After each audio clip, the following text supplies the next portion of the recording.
Yeah, good afternoon. Good afternoon, everyone. My name is Temple Ugu. Good afternoon, everyone. I'm so glad we finally got to do this. I hope you all can hear me.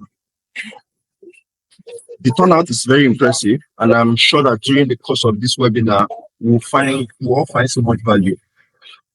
My name is Temple Ugu. I am the co-founder and lead partner at Bluemeen Partners Limited. Okay. The question I'm sure may be on some of our mind is why portfolio management? Sorry that we have to take so much time to set up.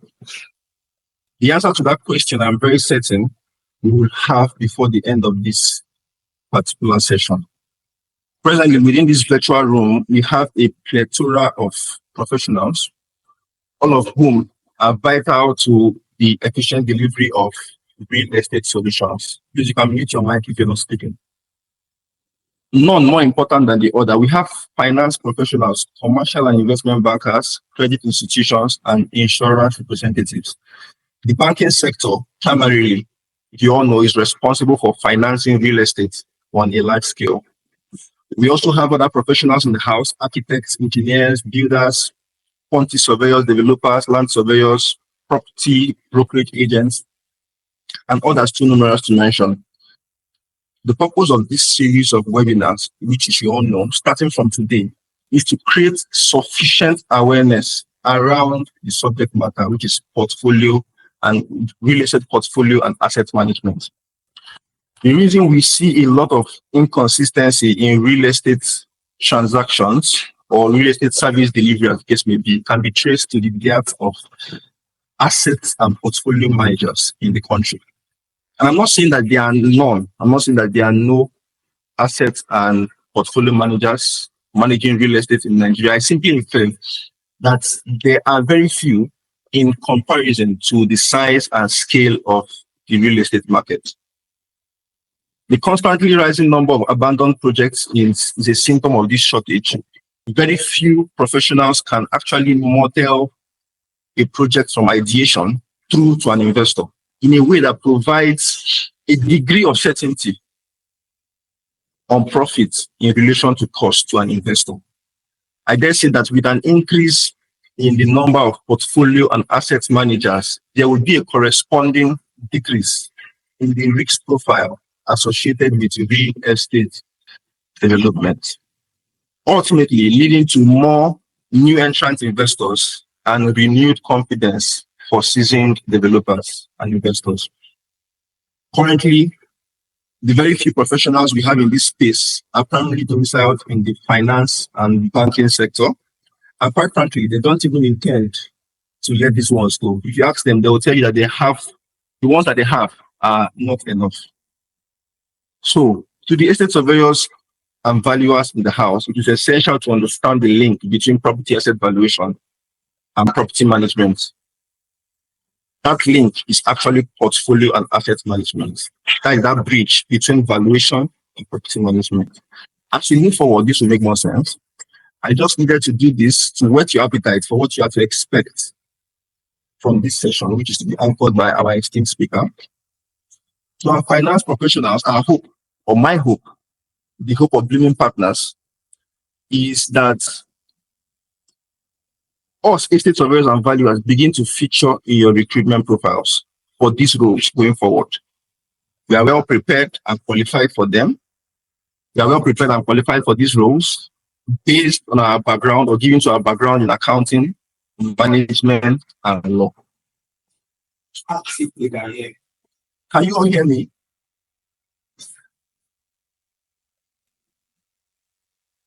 Can you all hear me?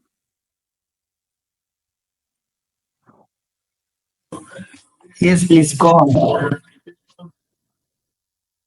Okay.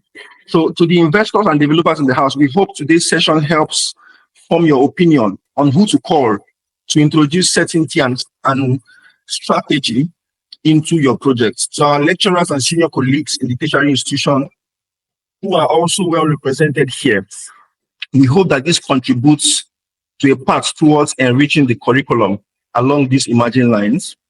Without further ado, may I now welcome ESB Mokhtar Nasara of Knight Frank, Nigeria. He's a researcher, he's a property market analyst, and he's a valuation surveyor. To formally introduce our speaker, thank you very much.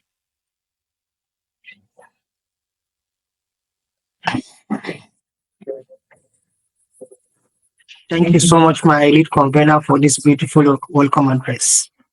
My name is ESB Nasser, and I currently work with the valuation and advisory team at Knight Frank, Nigeria. It is both an honor and a privilege for me to present the citation of today's esteemed speaker, a man whose contribution to the real estate profession are as inspiring as they are impactful. Estate Surveyor and Valuer Akin Opatola is a distinguished real estate appraiser and executive, widely recognized for his deep expertise in strategic planning, market innovation, and sustainable development within the real estate industry. He currently serves as the principal partner and head of practice at Olawale Jordan & Co., a firm of qualified and registered estate surveyors and valuers based in Lagos, Nigeria. Estate Surveyor and Valuer Opatola has been instrumental in driving growth, navigating market disruptions, and shaping key industry trends. His work focuses currently on leveraging advanced portfolio management techniques, fostering sustainability, and developing innovative solutions that meet the demands of an evolving market, making him exceptionally suited to today's discourse. In recognition of his leadership, he served as the Vice President of the African Real Estate Alliance, AREPA, and as the President of FIABCI-Nigeria, the Nigerian chapter of the International Real Estate Federation. He is also a member of the National Association of Realtors, NAR, USA. In addition to being a member of the Nigerian Institution of Estate Surveyors and Valuers and the Estate Surveyors and Valuers Registration Board of Nigeria, further reflecting his strong commitment to global industry standard and professional excellence. Renowned for his forward-thinking approach and dedication to excellence, ESB Akin continues to identify and seize emerging opportunities in the real estate landscape, particularly in the dynamic field of portfolio and asset management. Respected noble colleagues, as we explore the theme beyond valuation, unlocking opportunities in portfolio and asset management, there is no better mind to guide us in this journey than Estate Surveyor and Valuer Akin Opatola, a true thought leader in our industry. May I please welcome ESB Akin Opatola to deliver his presentation. Thank you. All right, thank you so much, my noble colleagues and friends. So just to do a quick test, I hope you can see my screen, hope you can see me, and hope you can hear me clearly. Yes, sir, we can. Fantastic. Thank you so much. So I want to thank ESV, Tempulugu, Mukhtar Nasir, and Obong Essien, amongst others, and the entire team at Bluemeen Partners have done an amazing job. And I'm particularly impressed even with this topic and theme for today. Well done. So I understand we're here for about 2.5 hours. What I would really like to do is to speak for maybe an hour. I have about 35 slides. I have about 8 slides for my intro. I want to make it as interactive as possible. I think it's a unique opportunity for us to all learn, share ideas, share knowledge. It doesn't come up too often. And like I said, also the theme is extremely unique, and it has to do with the bottom line, the amount that and the value we add to the workplace and the amount that we take home. So it's very critical. So I would like more time to engage with the audience, and we can share questions so that you can learn more about my background and my thinking approach. Interestingly, and I mentioned that deliberately because a lot of what I'll be speaking about is our strategic direction, thinking out of the box, trying to do things differently.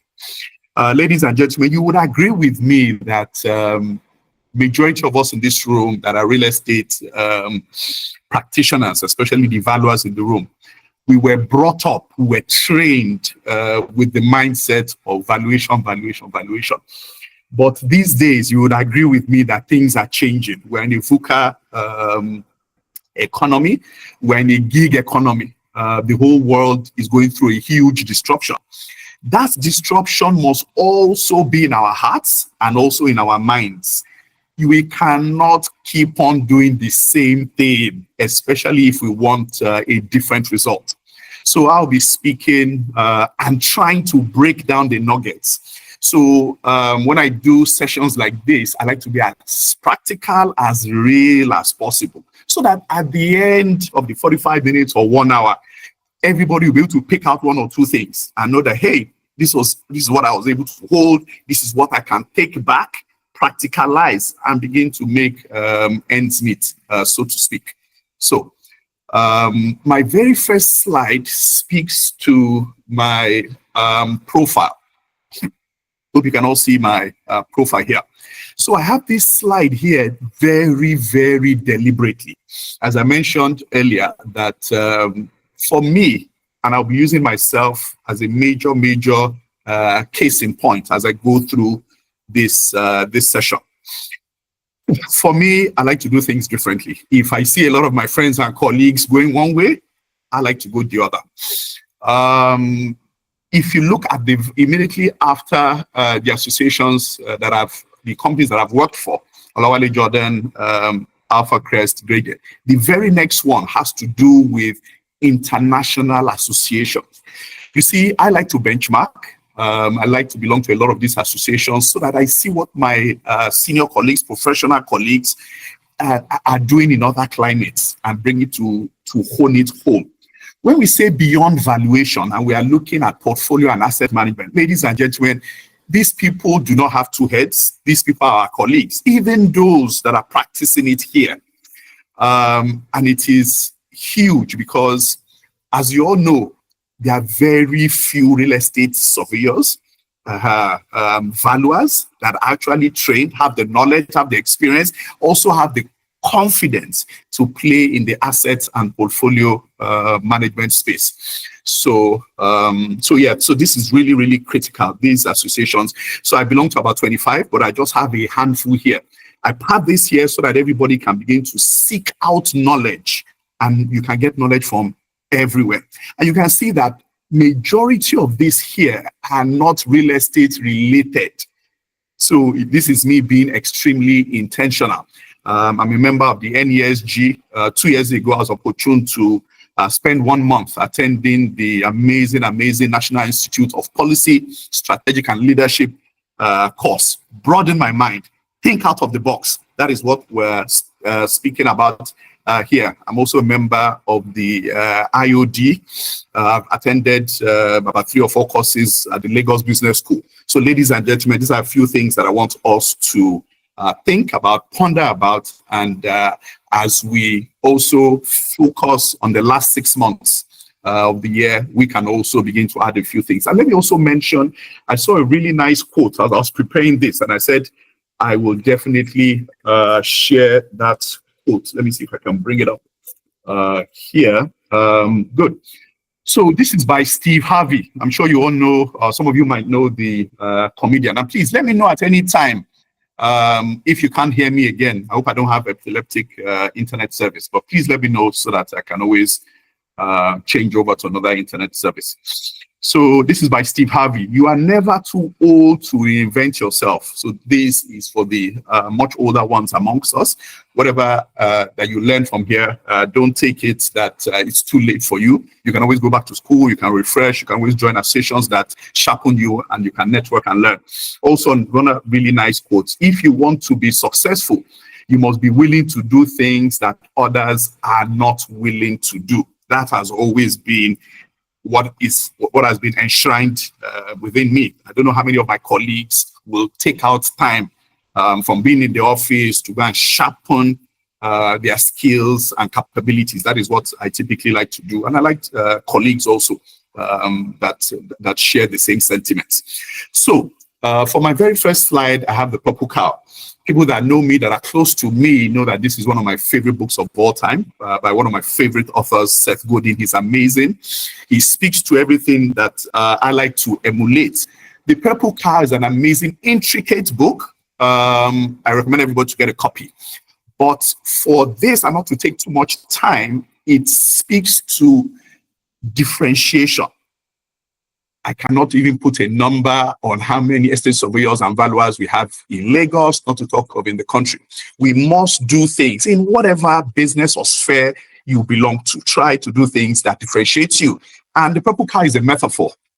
Easily speaking to maybe even a blue cow, a green cow. You don't typically see cows in that color. So we as seasoned estate surveyors and valuers must be able to do things differently and not just lay our hands on just valuation. Valuation is good, don't get me wrong. But there are other interesting, lucrative, attractive downlines. And these are very, very exciting ways where we can also make ends meet and make our mark as knowledgeable professionals, even in the real estate or even in the economy. I have a lot of colleagues that play in that space.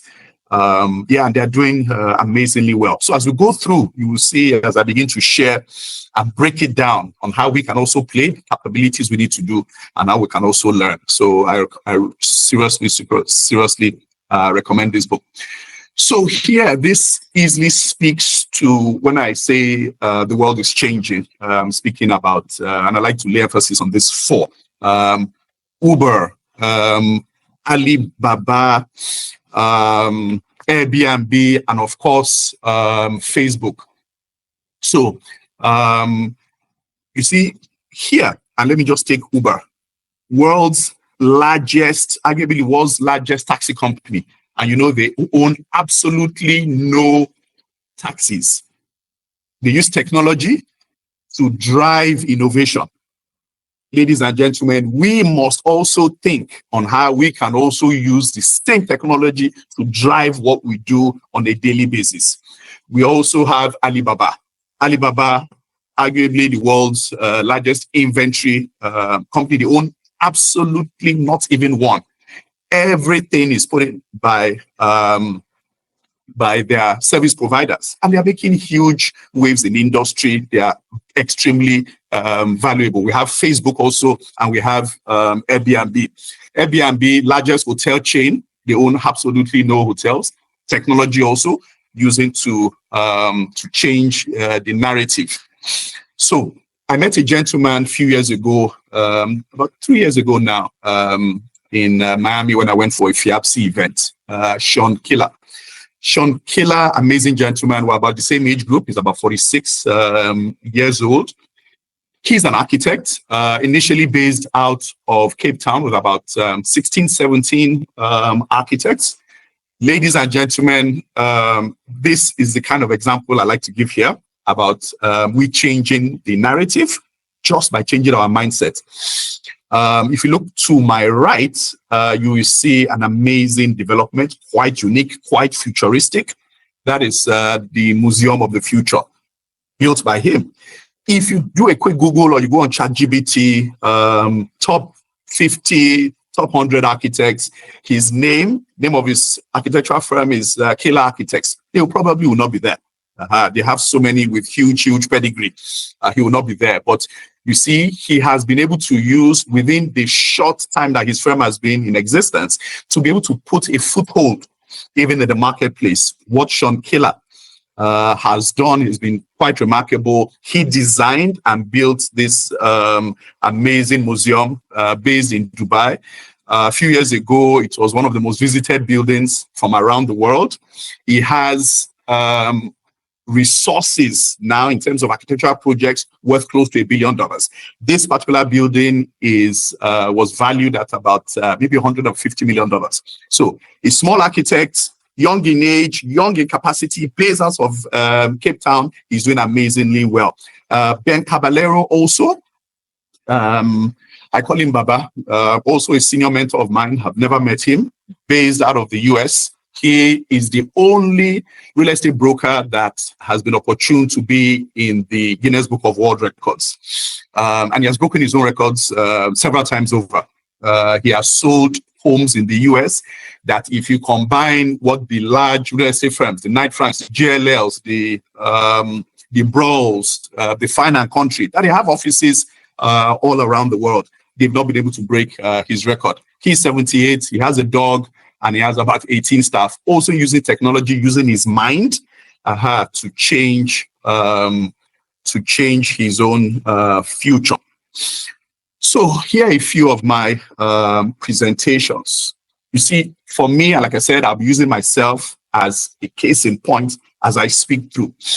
I currently am a trainer for Investment and Portfolio Managers Association of Nigeria.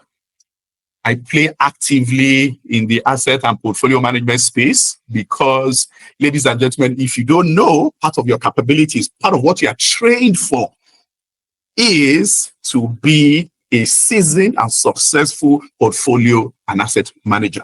So if you don't know, then it's sad. I know a few people know, and that's why I'm so impressed with this topic. And I strongly believe that it is extremely timely. So yeah, that's currently what I do. Yeah, and these are a few presentations that I've done. You see, when I do a few of these presentations, when they call me, it just shows that the training that we've gotten as real estate professionals is suited to speaking across. We have the knowledge to speak and train across different spheres. So this is also a really nice, I saw it on a WhatsApp chat. I decided to also share. It will prick something in you, I believe. The price of success is hate. The price of authenticity is being disliked. The price of improving yourself is loneliness. And you can see the diagram on my extreme left is where you can see a black sheep amongst white. You must be prepared for a few things, for a few of these things. I really love this one. And please follow me, ladies and gentlemen. This is a 1,000 gram bar of iron. It is worth just about $100 or 100 naira, so to speak, in its raw form. So as you see, that bar is not typically worth so much, $100. If you turn it into horseshoes, its value increases dramatically to about $250. If you craft it into sewing needles, beginning to get more sophisticated and more intricate, it becomes worth about $70,000. Wow. Shape it into a watch springs and gears, and its value swells to about $6 million. Hello, sir. Sorry, can you hear me? Hello, sir. I don't mean to interrupt you. We can hear you, but your screen is not following. Yeah, it's not matching what you're saying. You're currently talking about horseshoes, but your screen is static. Yes. Yeah. Oh my goodness. So what screen can you see there now? Because it's actually showing correctly on my screen. Yeah, we can see the. Are you seeing the price of success? No, we can see Uber, the logo for Uber, Facebook, Alibaba.com, and Airbnb. Wow, you're way back. Honestly, I don't know what could be causing it, but I also noticed that it's been a bit delayed. There's like a 5 seconds delay on my end. What I think we can do is, do you have my presentation? Okay. Let's see if we can get it quickly. The presentation. Let's see if we can get it quickly. Yes, if you can, yeah, I think it will be better. So I think the delay is for my end, but is the audio also breaking? No, the audio is perfect. The audio is perfect. Wow, that's really strange. I think it's from my laptop. Apologies for that. I think it's I think it's from my laptop. So let's try to. I don't think it's from the internet. We'll try to upload it from our end now. Let's just give like a 2 minutes. Okay. No time. So I think it's better if you do it from there. So if you, the only disadvantage is I'll have to be saying next screen, next slide. But I think it's better than having this this delayed screen loading.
Yeah, hello, sir. So we are with you now. Yeah, I think you just need to direct us to where you are now, so we can just move the slides now, please. Okay, fantastic. Okay. So I think you should move to the next slide. Let's see.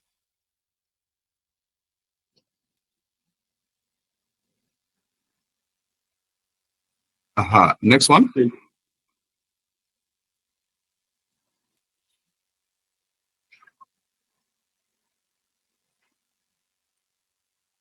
Yeah, next one. The very next one.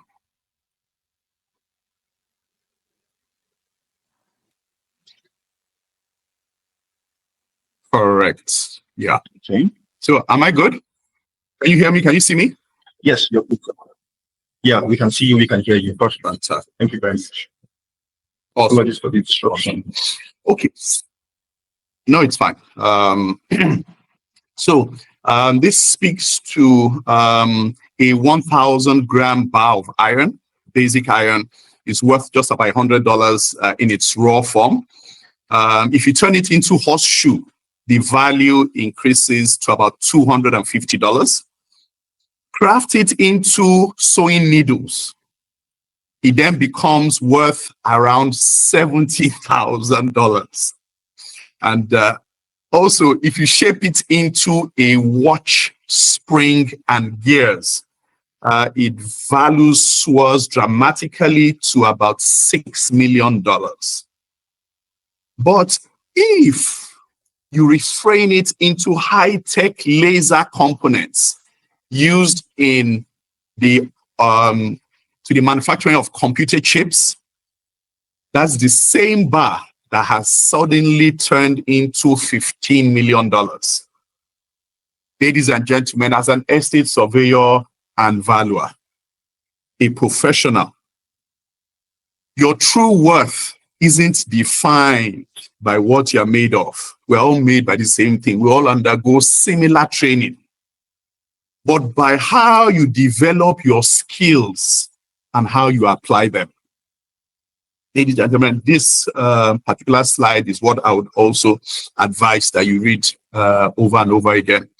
You see, and that is why I had those my professional associations up.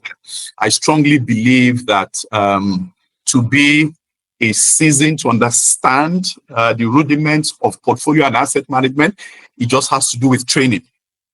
It has to do with increasing your skills and capabilities, just like this analogy of the very basic bar of iron. You can see how it began to morph from one stage to the other.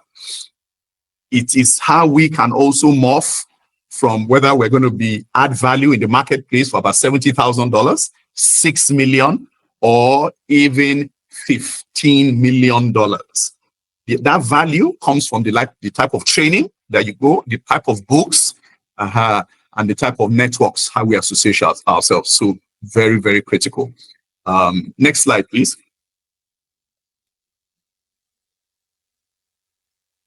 So the next slide speaks to, of course, where is no gainsaying that we're in a VUCA economy. There's a lot of complexity. There's huge volatility and ambiguity, and there's a lot of uncertainty.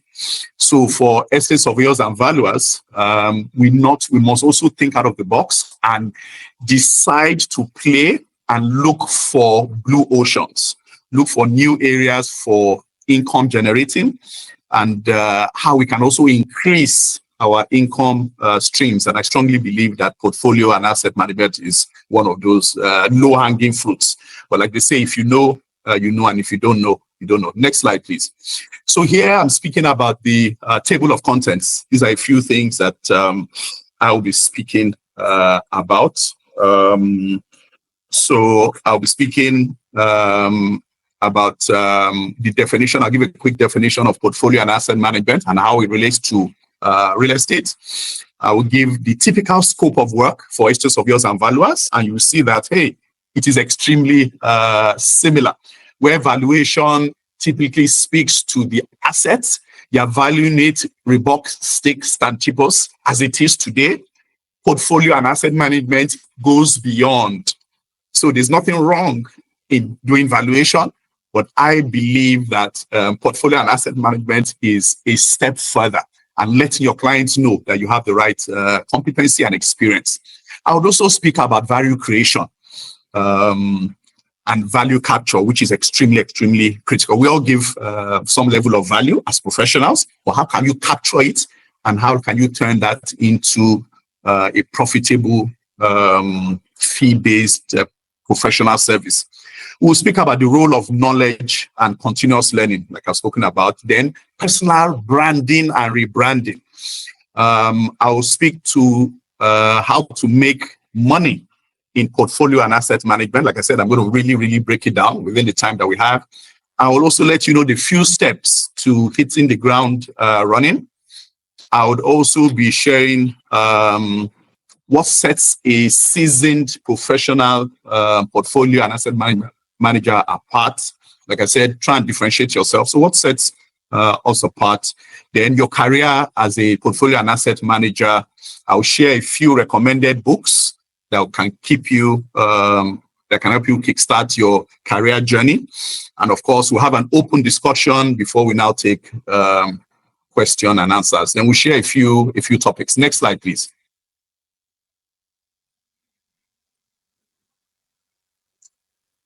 So, ladies and gentlemen, why this topic is extremely, extremely key now. This session opens your mind to the potentials that lies in portfolio and asset management within the real estate space. This is a game-changing space where knowledge, strategy, and branding converge to help create wealth. Why this topic is extremely key, and like I said, even the organizers, I commend them tremendously. The property landscape is evolving, as we all know, spoken about VUCA. Large institutions, and these are our clientele, and potential markets. Large institutions, real estate investment trusts, and private investors, these are who our clients are actively seeking professionals, estate surveyors and valuers, who can manage their real estate portfolios efficiently. So it's not just about accountants or finance professionals. No, we have the requisite skill and knowledge, guys. Come on. As young surveyors and valuers and everybody else that is listening here, the demand for your skills goes beyond valuation. It's about value creation. So I have some really quick definition, and so that we can also separate the two, even though I use those two words interchangeably. So portfolio and asset management. Portfolio management focuses on a group of properties, as the name implies, portfolio.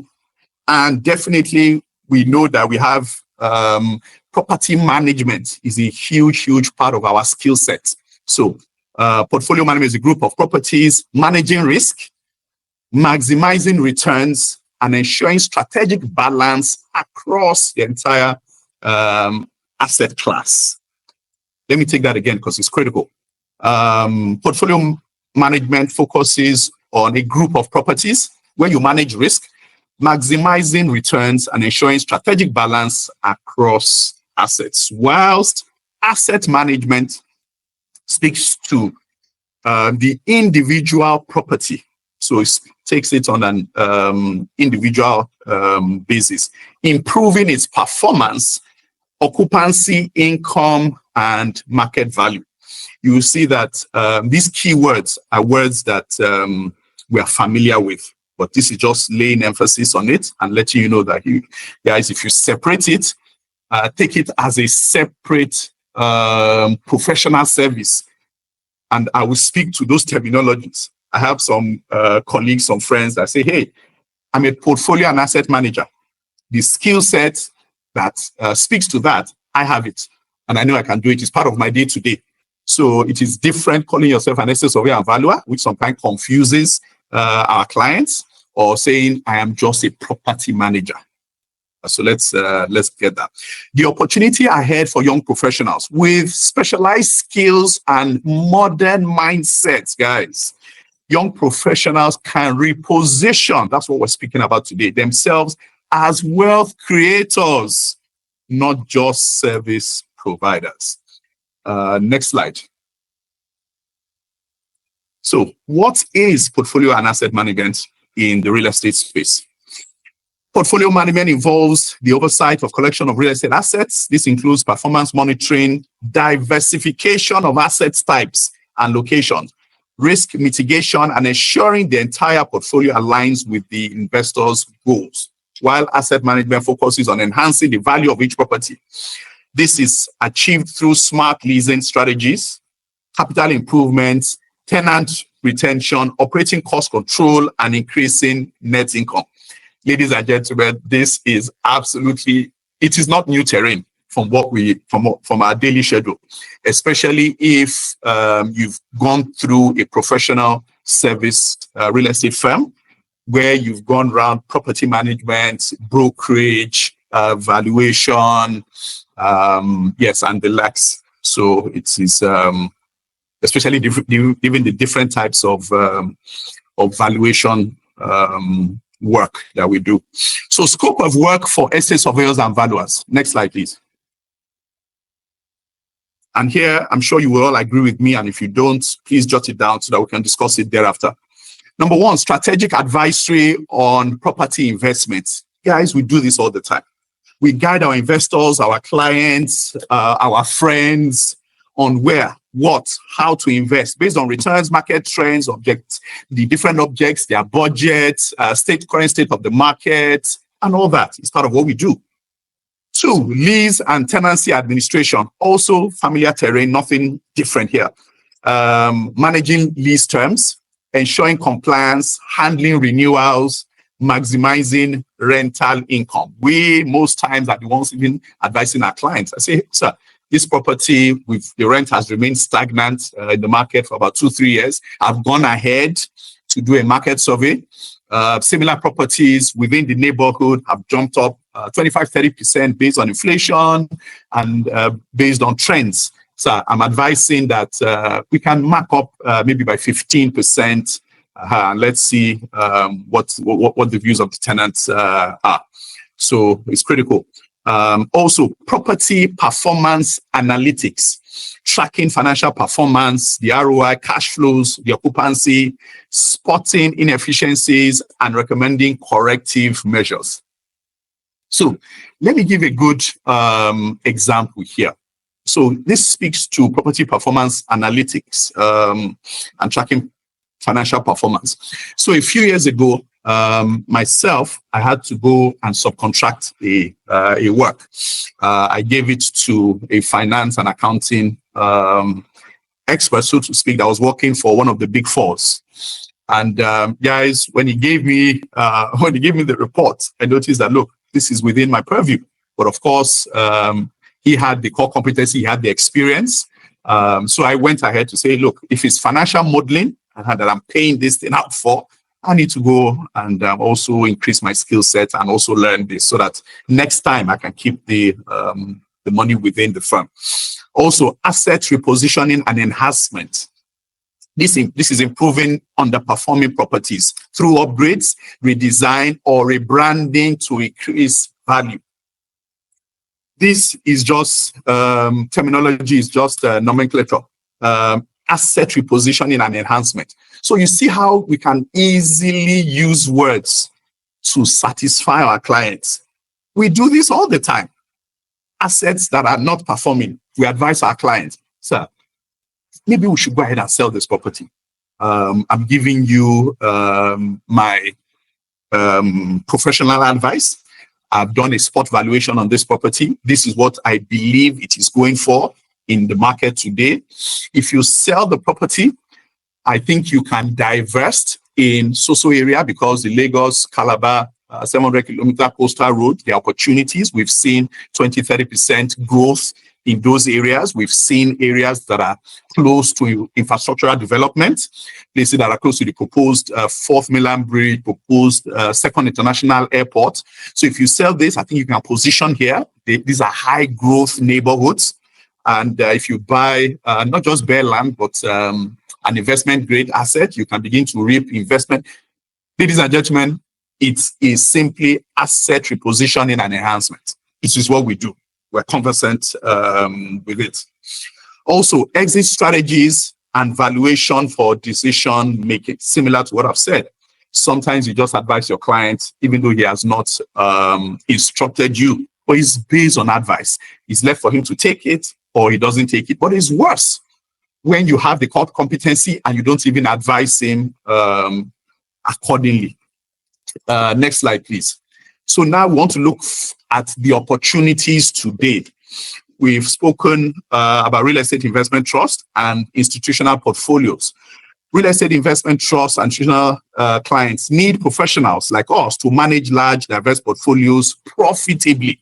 So here is not just talk.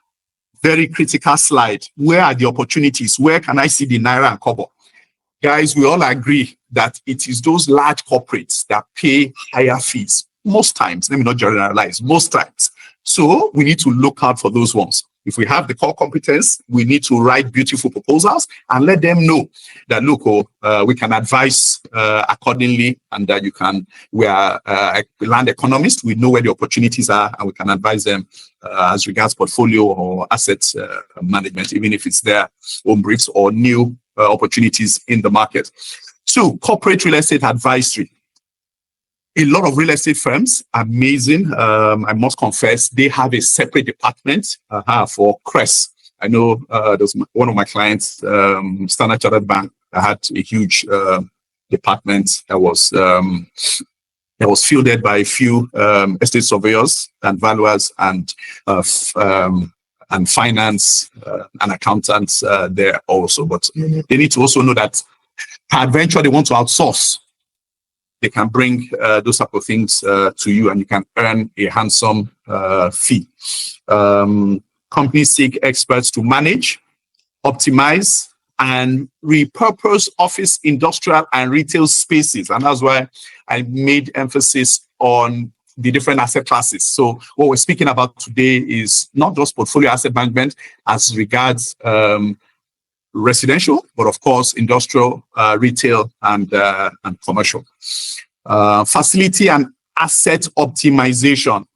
Beyond maintenance, this includes increasing efficiency, reducing waste, and maximizing revenue potential. This is simply facilities management. And it will be nice after sessions like this to begin to break down. So that's what I do sometimes. And I also employ some of my junior colleagues to break down some of these. What are the components of CRES, corporate real estate advisory? What do I need to do? What are the components of facility and asset optimization? And you also call it as such. Some people say, hey, I'm a facility and asset optimization expert. Imagine how interesting that sounds. Imagine you playing that out in your business card, in your LinkedIn, and this is where the branding and the differentiation also comes in. And that's why I had those slides even right at the beginning, so that even from the mindset change, we understand. Also, urban redevelopment and regeneration projects. Government and private developers need professionals to revive old and underused spaces for new ones. Even the Lagos State government is doing a whole lot of gentrification and urban renewal across boards and a few of these neighborhoods. So we need to be well positioned to understand where we can also play in and plug in. And lastly, public-private partnership, PPP assets. This speaks to the opportunities to manage and optimize government-owned assets operated by private professionals. Next slide, please. Value creation.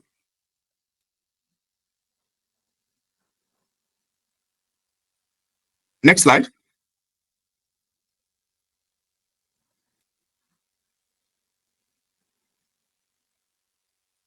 Tempo, can you hear me? Can you move to the next slide? So I don't move ahead of the audience again.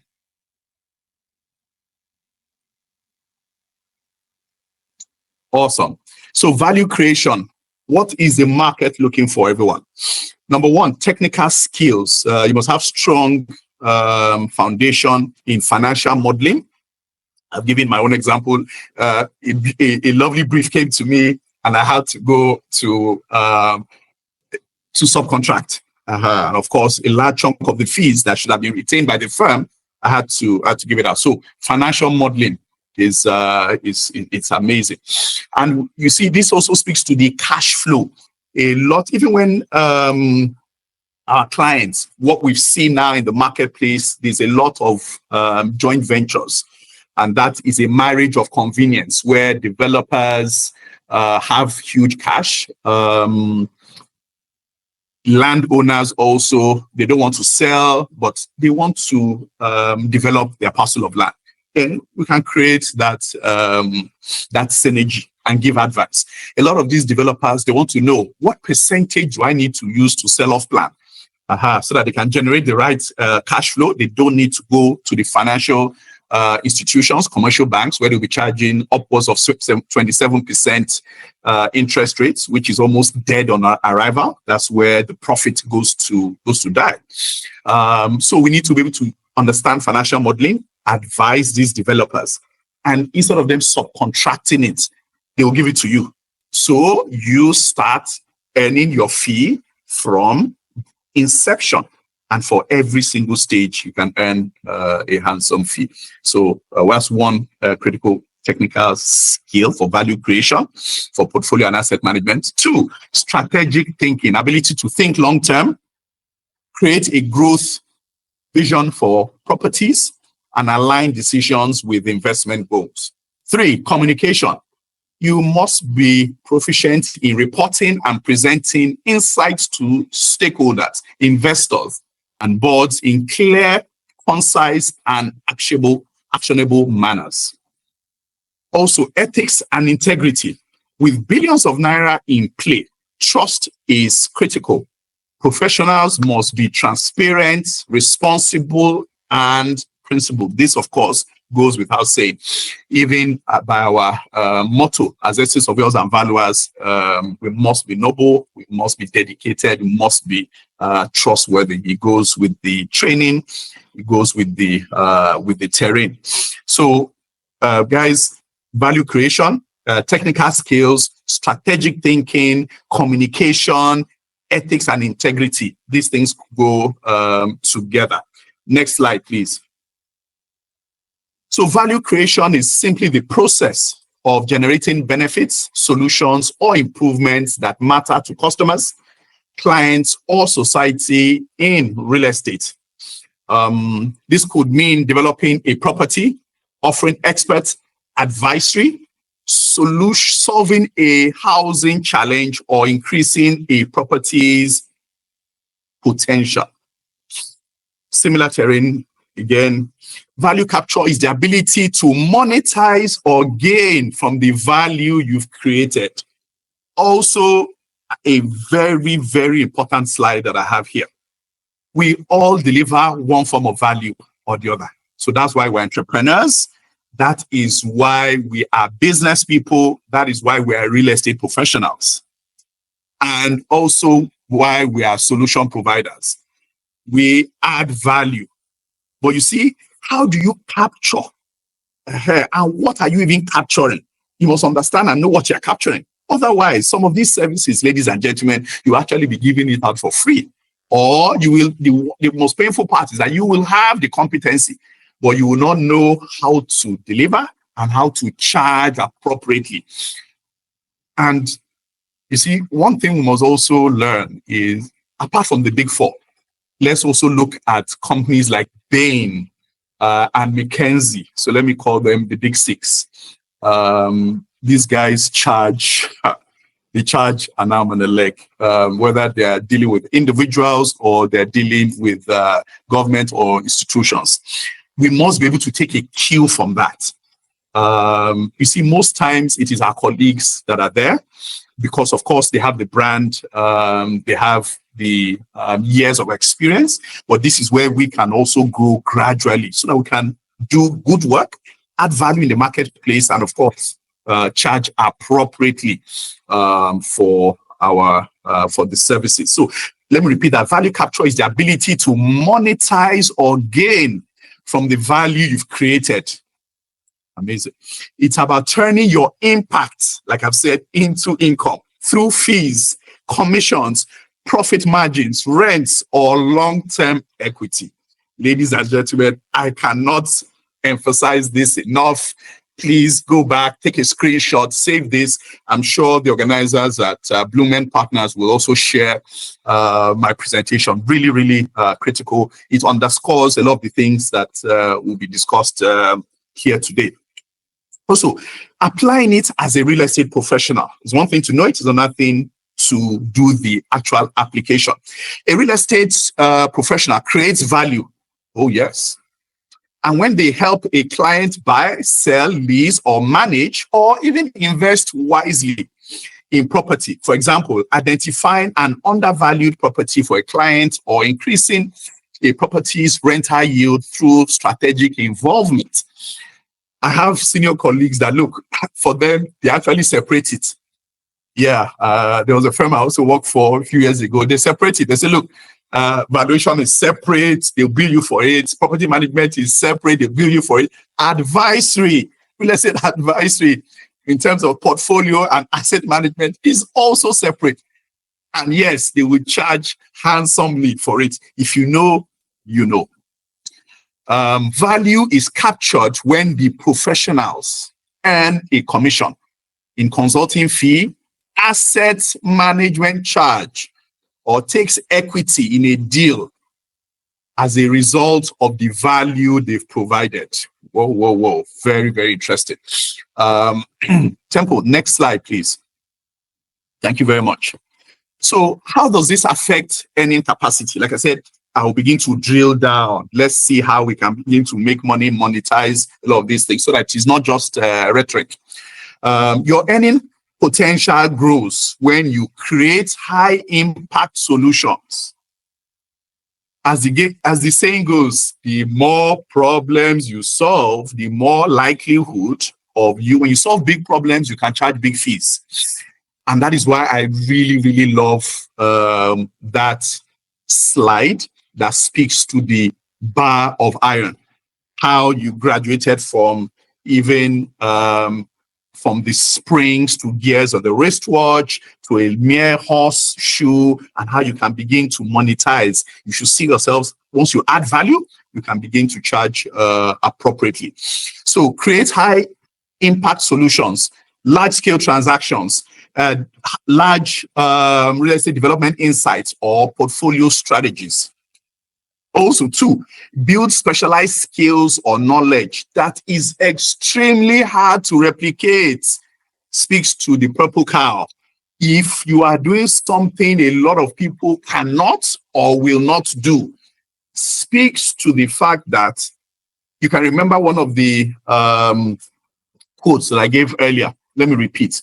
Let me read it out again. If you want to be successful, you must be willing to do things that others are not willing to do. I don't know the particular author. I saw it when I was preparing this slide and I said, look, I must share. So it speaks exactly to this. You must build specialized skills or knowledge that is extremely hard to replicate.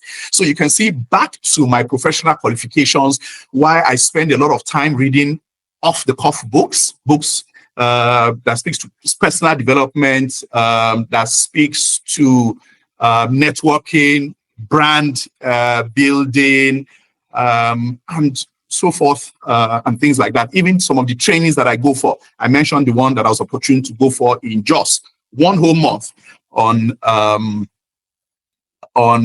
strategic and leadership studies at Kuru. Also, position yourself to share in the upside of your work, equity, profit share, or long-term contracts. So everything is not immediate gratification, which is good. It also depends on your own unique model. You can take your fee, but also try and think long-term. Let me also quickly digress. You see the amazing work that Elon Musk has been able to do. 22 odd years ago, Elon Musk was laughing stock when he came up with taking people to orbit, taking people to Mars, taking people to space. And they're like, this guy must be insane. Same Elon Musk, a couple of years ago, also spoke about the commercialization of electric cars. And that is why I had Sean Killer slide there. Ladies and gentlemen, we too must begin to think radically and differently. We must be intentional. An estate surveyor and valuer is also a professional, is a free thinker. We operate in the same disruptive market. So why can't we also think a little bit differently? So position yourself. We should share in the upside, and sometimes equity, profit share, and long-term contracts. Maybe, maybe not, is what has turned Elon Musk, South African born, to arguably the richest person in the world. He thought wide, he thought far, he was a laughing stock, but hey, here we are now. Also, the essence is more valuable and rare. In essence, the more valuable and rare your contribution in the marketplace, and the better you are at capturing a share of that value, the greater your income as a real estate professional.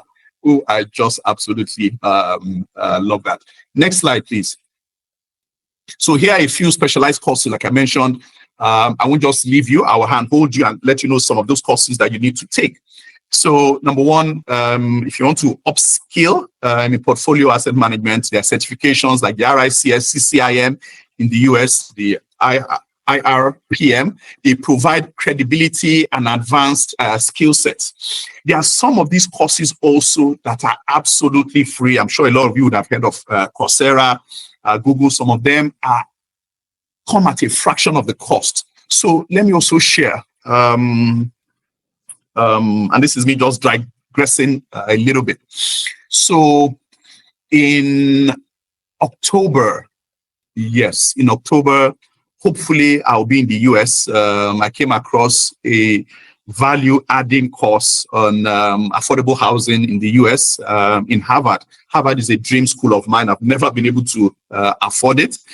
And I was just checking for free affordable courses online, and I came across that course. So I have registered, and all things being equal, I'll be in Harvard to attend the few days course. So we must also be seekers of deep knowledge. Not everything is beyond you, and you can also share some of those things with your friends and colleagues. So we should seek out and do specialized courses and trainings. Two, prop tech tools like Argos for valuers and for helping with financial projections, Excel modeling.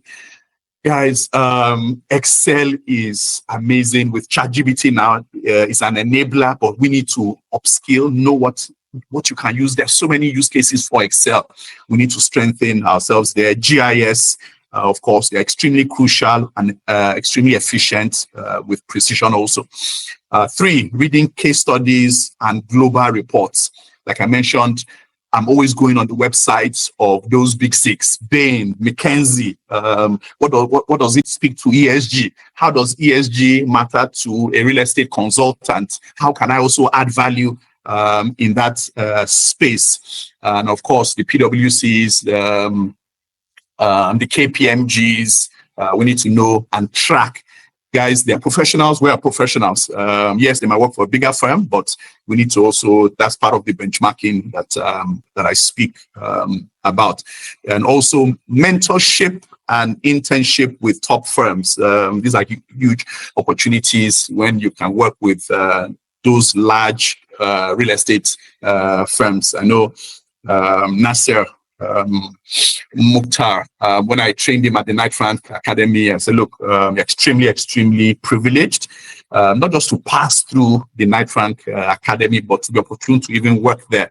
And I know he has really upscaled. He has joined FIABCI. He's an associate member of the amazing Nigeria surveyors and valuers. So I commend him and so many people that have done similar things. A lot of people like to benchmark and say, look, year on year, what certification, especially those value-adding ones, can you add to increase your capacity so that you differentiate yourself and you can add value to even your clients? Next slide, please. As I begin to move towards the end of the presentation, so please get your questions and thoughts out. Yes. I just want to interject a bit. Please, if you are active, if you're still on the call and you can hear the speaker very well, use the chat box. Just say hi or make a statement. We are expecting questions.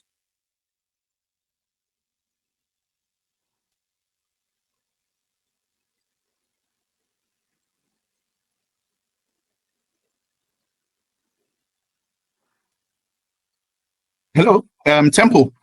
Are you still speaking?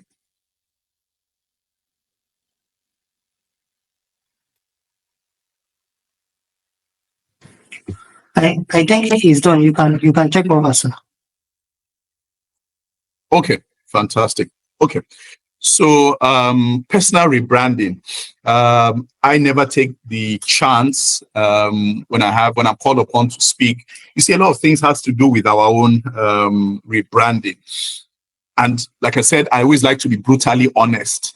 The way you package yourself, the way you brand yourself also is it affects the fees that you can also charge in the marketplace. People will size you up. People will definitely size you up. So you need to begin to know this and position yourself accordingly. And that's why you see a lot of firms spending a lot of money on the package. It's very key. It's not a waste of money at all. So from valuer to strategic asset advisor. There's a lady, I can't remember her name now, but I was trying to save her number 2 weeks ago, and she calls herself real estate connoisseur. And I thought that was absolutely amazing. She's one of the Knight Frank students, or she works with Knight Frank. I thought that was absolutely amazing. You are who you call yourself. Real estate connoisseur, honestly, absolutely top notch. As against, we know your estate surveyor and valuer, but it just gives a different thing. And it also gives it helps the conversation. So if you're out in a networking event and you, of course, you say you're a real estate connoisseur, it will bring back, oh, what is that? Then you can continue conversation from there. So the shift, how you see yourself and how the market sees you as a value-driven strategist, not just as a technical expert, of course. So from valuer to strategic asset advisor. And there are so many of these nomenclatures you can use. I have a few of them here. 2, build a professional brand. Wow. A strong LinkedIn profile.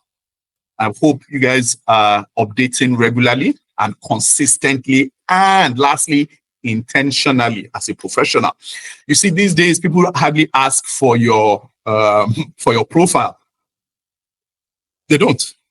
A quick, if you're a thought leader, if you say you're a professional, a quick Google, a quick name search on ChatGPT, 30-40% accurate will bring about who you truly are, as against those ones that you've gone to go and embellish. So a strong LinkedIn profile, ladies and gentlemen, extremely key. 2, industry contributions, articles, seminars, speaking in the right forums and fora, lending a voice, creating associations like these ones that invited me over. Absolutely awesome. And of course, sharp communication and presentation style, your mode of dressing, your mode of speaking, how does your business card, how do you come across? Very, very key. Helps to speak to your differentiation. Our profile should tell a story. What you know, what you've done, how you think. Let your presence reflect your capability. Let them see you. Let them check you out on social media and know that, wow, even without saying hello to this lady or with this gentleman, I know he has the right skill set to be able to deliver. He speaks a lot because you would all agree with me that perception now has almost overtaken reality. So very, very critical as we think about the age of disruption. Things are changing. So take note. Next slide. So how do we make money from portfolio or asset management? Number 1, consulting and retainership fees. Regular income from advising clients on managing their real estate assets. I've made the analogy of the firm that I worked for previously, and a few other colleagues and professional firms that I know. They separated, they don't merge the two.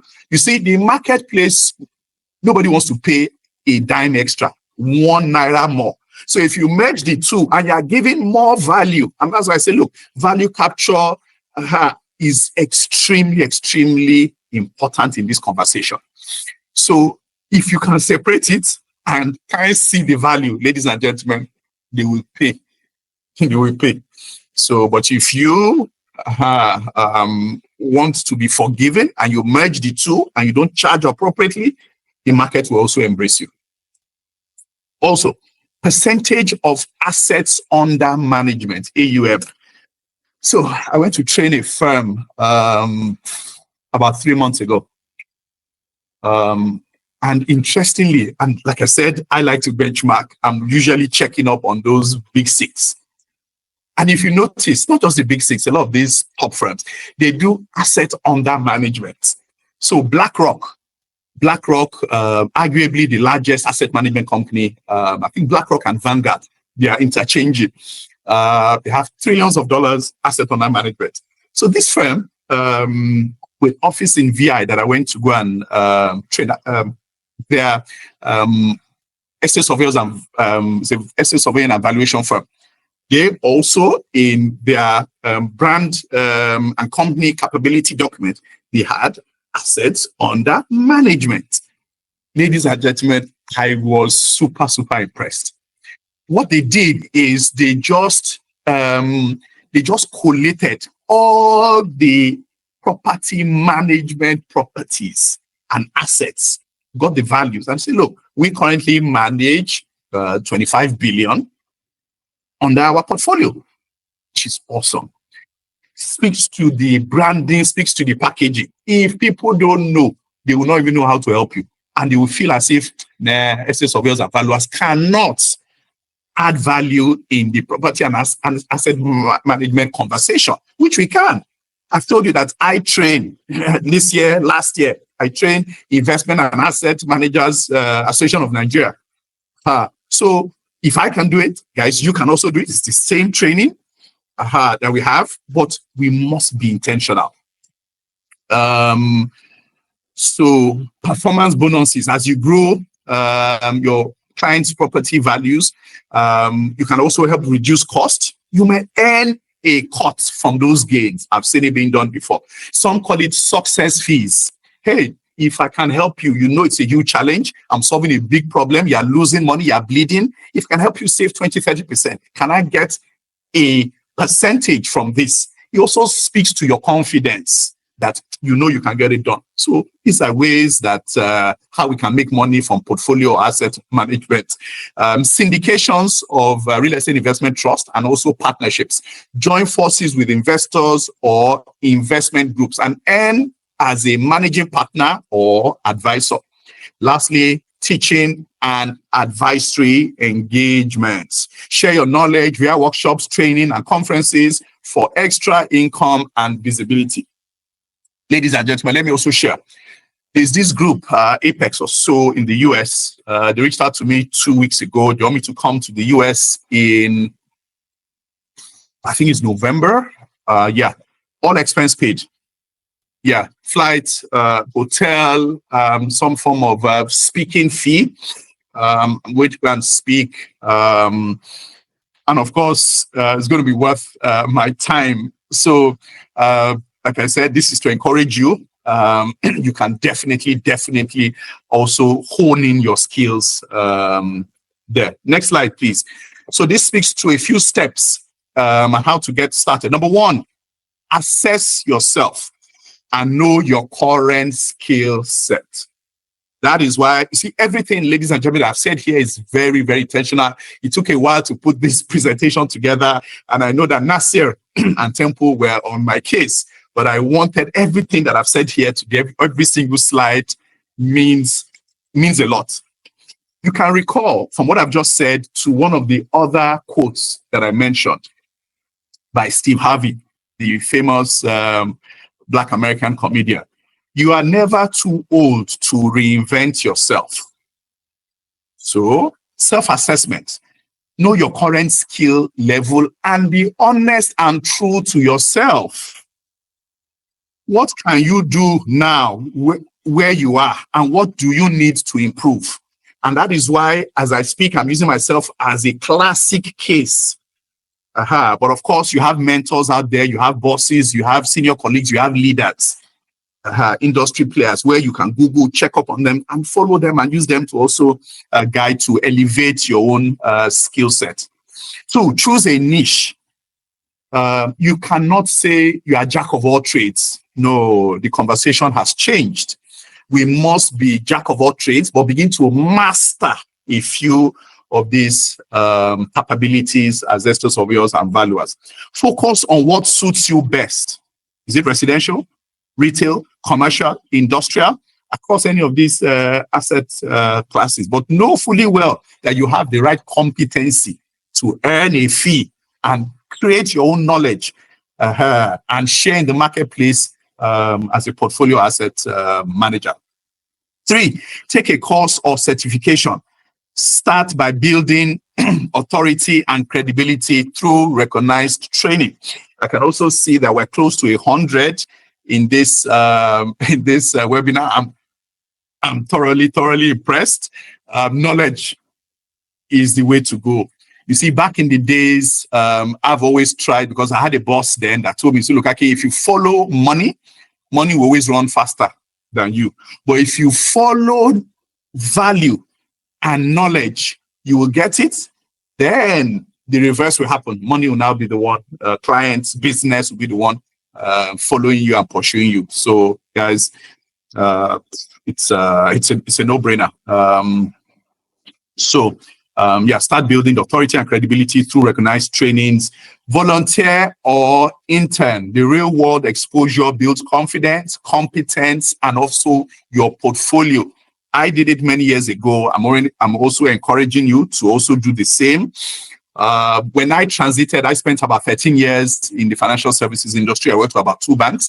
When I was coming back to real estate, because real estate is what I read in school, that was my first love. So I made sure I got a few of my certifications. When I was coming back, it was a difficult decision. You could imagine, I was branch manager, doing very well, official car driver, earning huge amounts of money to come back into the real estate space. But I knew what I wanted. And it was clear to me that, look, I wanted to be a real estate professional, even though I had to take a haircut and, of course, a huge pay cut. But I was ready to learn from the best, intern with them. And, of course, hey, ladies and gentlemen, you can see me now. Next slide, please. So this is what sets us apart as seasoned professionals that play actively in portfolio and asset management. Let me also begin to run very fast. I mean, not our friend. Number 1, mastery of the numbers and strategy. Like I said, before I end, I'll share a few books that will help me put this slide together. Books for you to kickstart your journey in this portfolio and asset management lucrative space. So mastery of the numbers and strategy. We're talking about financial modeling, Excel. 2, strong network and a trust base is very, very important. That's, you must build a strong reputation. They also open doors for you. You must have clear professional identity. Don't let people say, hey, is that person into Brazilian hair? Is that person into shoes and bags? Or is that person into this? It must be clear that this person is a thoroughbred professional. So there's full confidence and clarity. Know exactly what you want to do so that our clients to know and they can treat you as such. Value-driven advisory. You must focus on long-term clients' value, not quick commissions. You know, we've spoken about that. That's even the way you charge. Sometimes you can even charge long-term or take a stake of the business. And lastly, consistent learning and growth. I've said this a million times in this webinar. I cannot lay emphasis on it enough. Consistent learning and growth. That's why I had my own a few of my professional qualifications. I have it there so that it can spike something within you. They're always one step ahead because, or you're always one step ahead if you never stop learning. So I have about 4 slides remaining. Let me just quickly run through it. And a few of it, I'm sure they will share my slides so that you can always have it for keeps. Yeah, so number 1, professional and functional titles. We've spoken about this. I don't need to run through it. You know, it's just about differentiation, the purple cow, the black sheep amongst those white sheep's differentiation. This is differentiation. We spoke about the Knight Frank lady. I can't remember her name now. That's what she refers to herself as, real estate connoisseur. And I thought that was amazing. Real estate advisor, property investment analyst, real estate valuation expert, real property consultant. Next slide speaks to real estate visionary, real asset specialist, property wealth architect, urban property advisor, global real estate thought leader. Wow, guys, these are just, it gets the conversation started. Development appraiser consultant, that is who we are as seasoned estate surveyors and valuers. Land economists, I use that a lot. Urban and regional planners. Wow. Then client-friendly or marketing titles. Very, very property success coach, your trusted property partner. Guys, you are who you call yourself. Sustainable property consultant, affordable housing specialist. The course I'm going for in Harvard is very related to affordable housing specialist. Maybe when I'm done, I will also change my own terminology. Also very, very interesting. So top skills for a successful estate surveyor, valuer, and asset manager. So Temple, hope you're with me. So to become a top tier professional in real estate surveying, valuation, and asset management, you must master a blend of these few things. Number 1, technical expertise. 2, strategic insight. 3, interpersonal skills. Very, very key. Everything is not the technical, but even the interpersonal too plays a key role. And of course, commercial awareness. I always like to add emotional and situational awareness also. So you must have valuation and analytical skills. Of course, you cannot be a seasoned property and asset manager without having your valuation analytical skills. 2, market knowledge and research. 3, asset and portfolio management. No key performance metrics. The IRR, the ROI, the cap rates.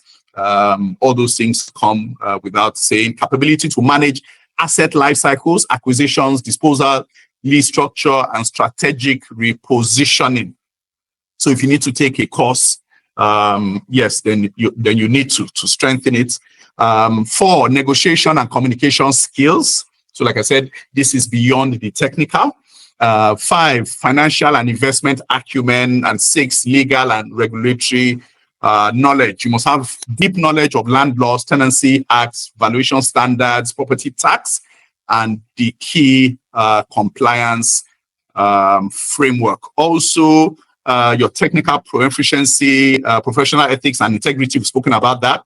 Your leadership and team management too is key. And 10, client relationship and business development. Next slide. So, things that will set you apart if you want to be a top professional as an asset or professional manager. Number 1, you must adapt to market disruptions. You all agree? We've spoken about the VUCA economy, which the global world is experiencing now. You must have strategic vision. Those are the kind of books you must be reading about strategy. You must be committed to continuous learning. Like I said, I have this too many times in this slide, and rightfully so. So my final thoughts as I begin to round up is your career as young professionals, as seasoned leaders in the space. Every role, skill, and contact is an asset, everyone. Be intentional with every step you take. Every little thing adds up. Manage your reputation like we manage property. Your credibility is worth more than any single property. Invest in yourself like a long-term asset. So for me, it is not about the flashy things. Yes, I like to look good. It helps with the branding and the packaging. But more importantly, what are you investing in yourself? Consistent personal development pays off in the long and, of course, in the short term. Keep evaluating and repositioning, just like in real estate. Keep asking, how can I increase my value? That's what I'm always asking.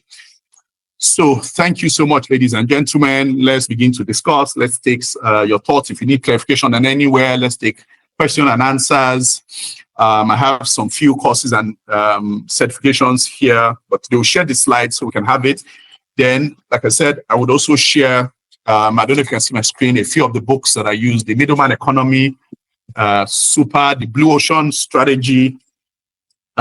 This is an amazing one. You must look out for some of these books, and you can get a summary if you drop it on ChatGPT.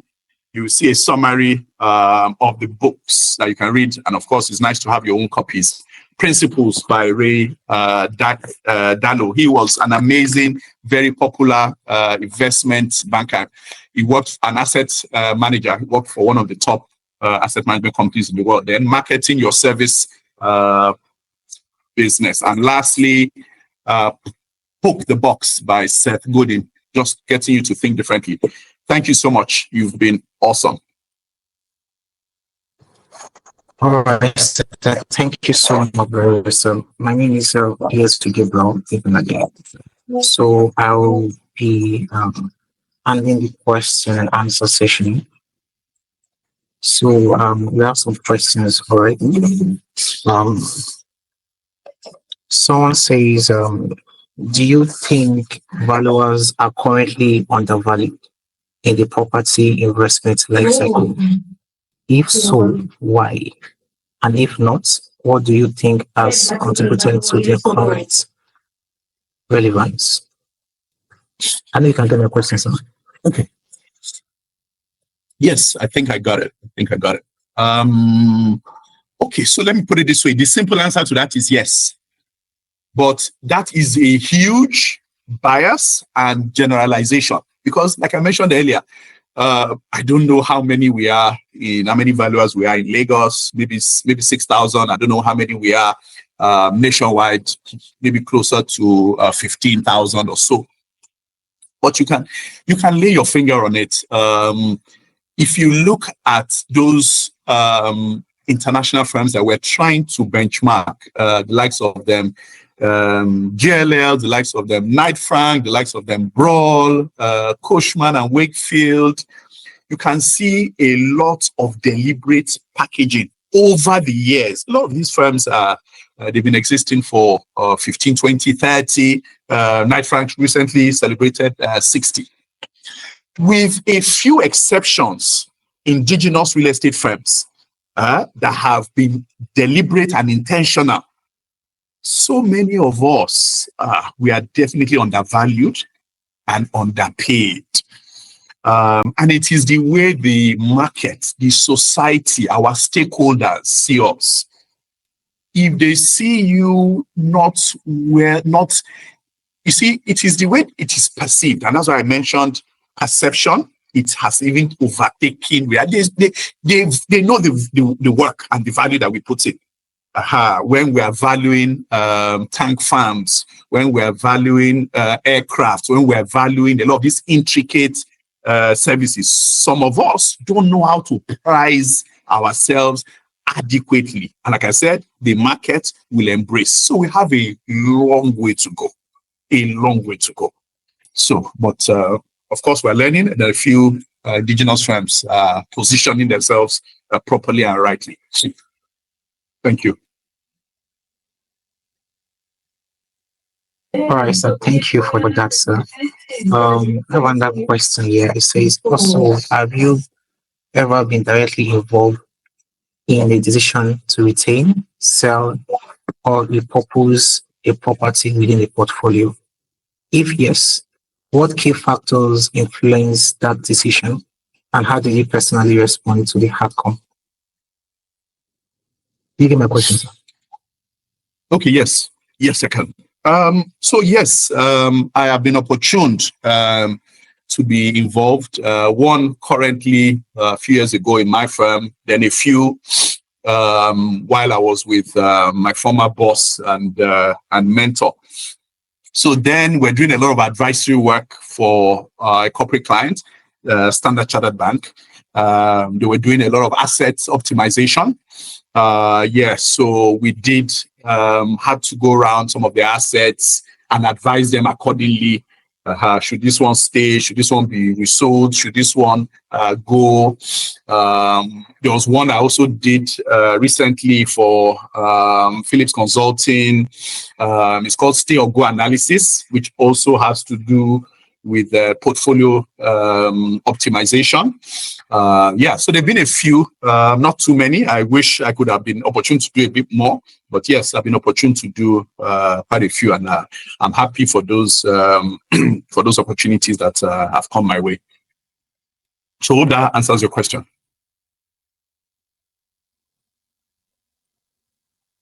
Yes, sir. Yes, sir. Thank you, sir. Another question here. You emphasize learning from mentors. How can someone proactively find and build a relationship with the right mentors in assets or portfolio management?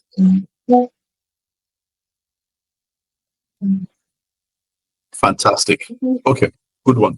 So for me, what I typically like to do, and I take it like a major assignment, I will get a list of both thought leaders, mentors that I like, that I emulate, I want to emulate from afar, male, female, a long list.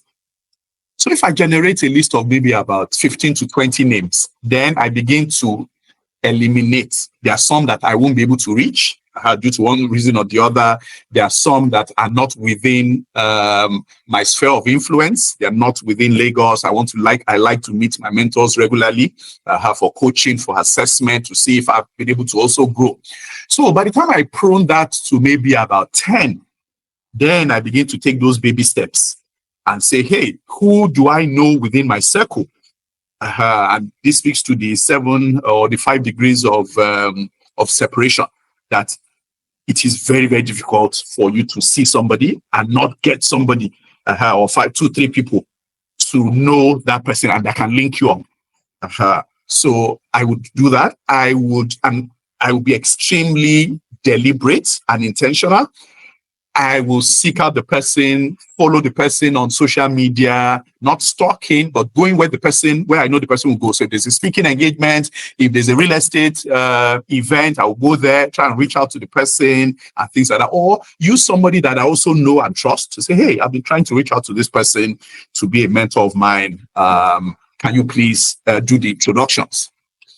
You see, and for me, I have maybe about 15 or 20 mentors. I don't limit it to 1 or 2. I have mentors that gives me a plethora of books. Okay, these are the books I have currently read. These are the books I think you can read, because there are so many books. How many do I know that I want to read? So I have mentors that, hey, okay, I just read this book. Fantastic. I think you should get a copy. Or okay, I want you to go and get this book. I have some that help with dressing.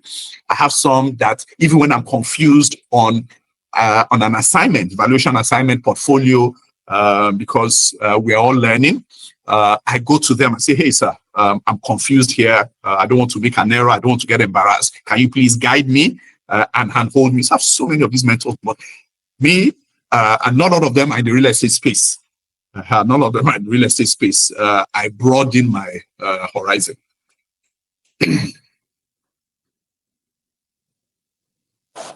Thank you so much, sir. I have here Gloria HK. I think you're raising up your hand. Can you please unmute yourself and ask a question?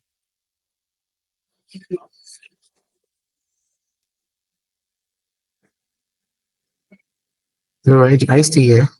Can you unmute yourself and ask a question? Okay. Well, before she do, I have another question here. What do you think is the biggest barrier stopping valuers from transitioning into portfolio or asset management? Is it lack of knowledge, lack of opportunity, market demand, or some other reasons? Okay, so I don't know if this is a Gloria's question, but thanks, Gloria, for your question. So I think his mindset. It is mindset. You see, and I touched on it. If you know, and I see, and I'm happy that we have so many people on this call. Now that you know, you can now begin to actively play in that space. It is huge. Imagine if you don't know, and a client is saying, hey, Akin, can you help me handle this 10, 15 properties? I want to sell some. I want to do joint venture on some. I want to raise finance for some. I want to keep some for rental purposes to be able to generate income. I'm retired and things like that.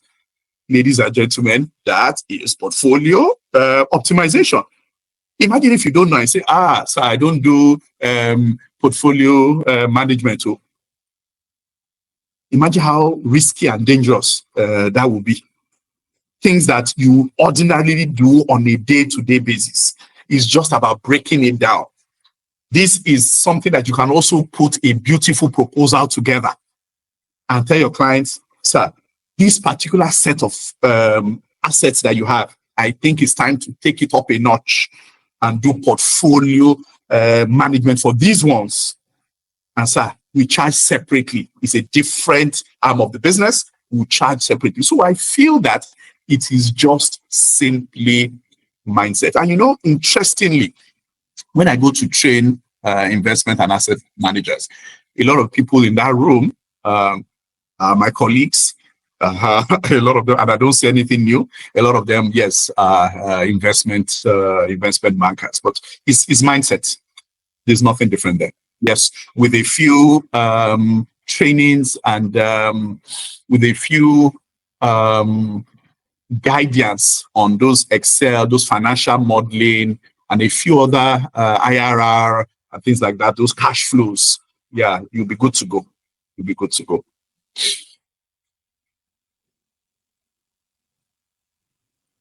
Okay, so thank you so much. So, there's another question here. What are the most common ways professionals unknowingly damage their reputation in real estate, and how can those be avoided? Okay, so there are a few things. Let me touch on a few. So number one, and this is me speaking to us being extremely jealous, and you must guide your reputation jealously. So what I will not do is to tell people I am an expert in portfolio or asset management when I'm not skilled, I've not gone for the right training, and I don't have the right qualification. So we need to be careful with that. That's number one. Number two is where you've gone to dent your integrity. And I see, you see, this is where technical capability also really matters. I've been faced with situations where clients will say, hey, Akin, we have this vessel, a ship that needs to be valued. Have you done something similar before? We're willing to give your firm, and we're going to pay you handsomely. For the mere fact that they're going to pay me doesn't mean that I will lie on my capability. I can easily say, oh, sir, thank you so much for remembering me and my firm. We would like to handle it, but honestly, we don't have core competency there. We've never done a valuation of a vessel before, but I'm sure we can use similar valuation models to do it.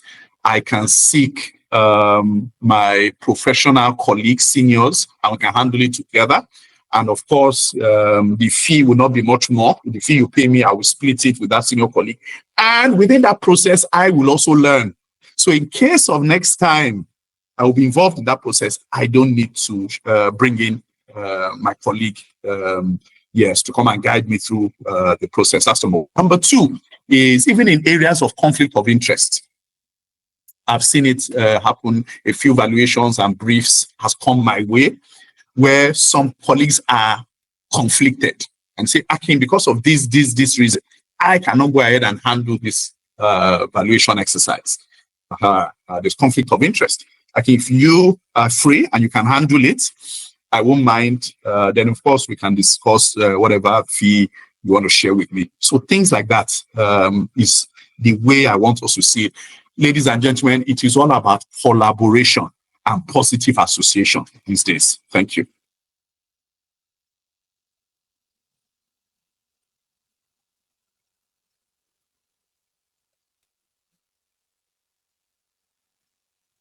Yeah, thank you so much, sir. There's another question.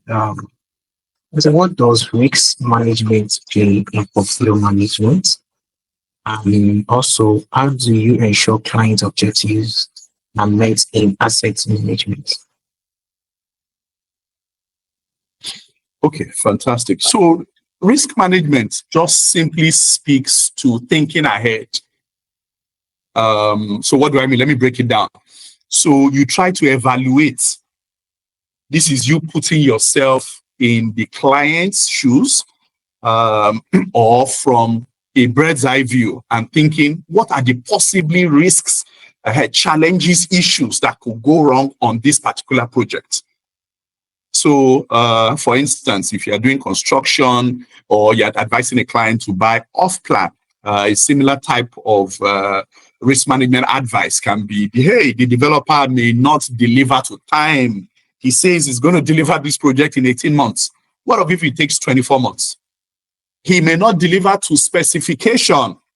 What if he says he's going to use Palladiana or Spanish tiles or marble? What if he comes back 6-7 months down the line when you've parted with money to say, hey, sorry, there's been supply delays because of the conflict in Gaza. We are not using this type of tiles again. We've decided to use local tiles to be easier. So there's even the construction risk also. What if he doesn't get the right approvals, then they stop work order. So there are so many of these type of risks. But as real estate consultants, as portfolio experts, is for you to identify those risks and put enough mitigants in place. So for every risk, there are reasonable mitigants or solutions to it that your client can say, hey, I'm happy you've thought about it. It could be even finance, it could be shortage of funds. Those are things that if you bring it up to the fore, it can be discussed, it can be looked at, and you see if your mitigants adequately addresses those risks. Sometimes it doesn't. Then your client can be able to take a decision based on your advice. So that's one part of your question. I'm trying to look for the second part of your question so that I can also treat that. How do you ensure clients' objectives are met in asset management? Okay, good. So how do you ensure that clients' objectives are met? So as you can see, my fingers, all of them are not equal. So all clients so a lot of clients, they have their motive for investment or for purchase, especially as we have the different demographic, also depending on the age and career journey that your client is on. So, for instance, a client might be investing, a client might have, so if a client is analytical in nature, he might not necessarily care the asset you are trying to purchase. He might not care where it is. Hey, Akin, where's Dolphin Estate? Oh, it's a nice suburb, nice neighborhood, gated, quite safe in Ikoyi. Okay, how much are semi-detached going for there? So depending on the street, some streets flood, some don't.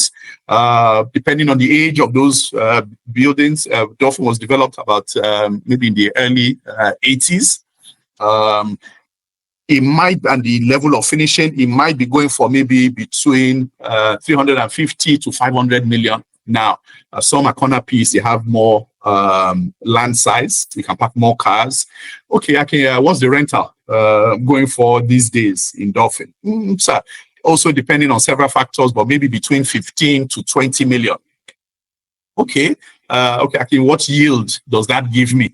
Does it give me a 7% yield? Does it give me 8% yield? I can compare that to other forms of investment. As you know, real estate, you're supposed to benchmark. Okay, it's not bad. Help me buy it. The client is not interested in even going to see it or the location. He's looking more at the return on his investment.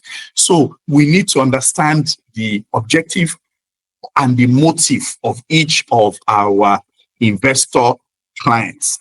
It is when you've understood that you can now be able to advise them. So the laundry list of options and solutions you are even pushing through will be well thought through, will not be selfish. Sir, please come and buy these retail shops at so place. You would have analyzed it, especially if, like I said, the analogy of if the client is analytical in nature. We have so many types of those type of clients. So hope I've answered your question.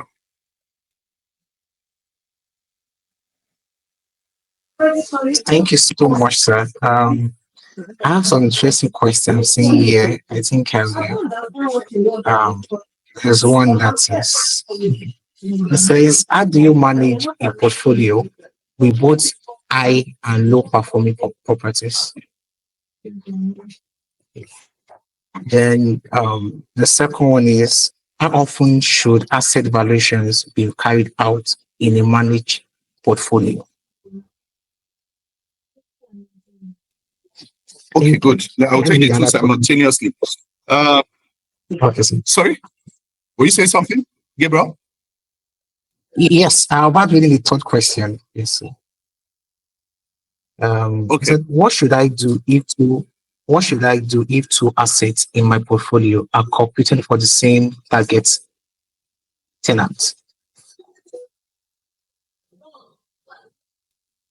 Okay, are competing for the same. Okay, same targets. Target tenant. Okay. Okay, so let me take the three.